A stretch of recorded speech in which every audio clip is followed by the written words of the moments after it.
त्यामुळे ती पोरांनी नीट ठेवली नव्हती अशी एकामेकाला. नमस्कार मंडळी, मी आज आलोय पैलवान महादेव कुसुंबडे यांच्या घरी. एक असं एकमेव पैलवान असेल आपल्या महाराष्ट्रामध्ये की सलग 5 वेळा महाराष्ट्राला 66 किलो मध्ये सुवर्ण पदक आहे. यांना त्यावेळी महाराष्ट्राचा सुशील कुमार म्हणून बरेच कुस्तीनर्तक पुकारत होते. तरी आपल्याकडे यांची पदकं आहेत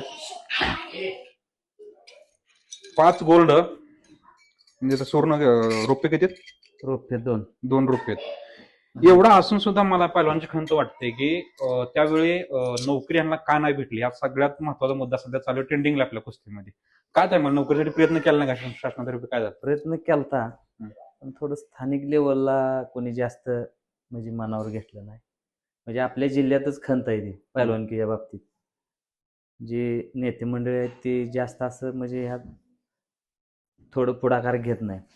म्हणजे सांगली, कोल्हापूर असेल, पुणे, कल्याण, मुंबईला पैलवानांना जास्त प्राधान्य देतात, पण सोलापूर जिल्ह्यात अजिबात नाही. काय पैलवानाला असं मत आहे, जर एखादा पैलवान सलग 5 वर्ष 66 किलोमध्ये नंबर आणत असेल आणि जर पैलवान पुणे किंवा कोल्हापूरचा असता तर पैलवानाला नोकरी नक्की भेटली असती, असं पैलवानचं मत आहे. बरोबर बरोबर. हे ट्रॉफी कुठे कुठे भेटले आम्हाला आता सांगायच्यातल्या?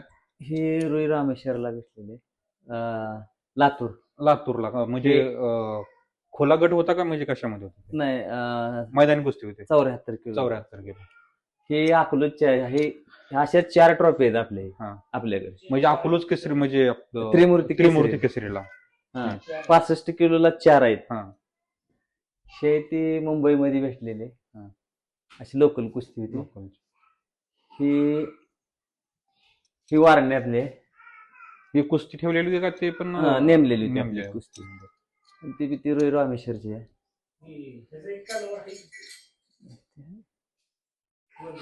कट.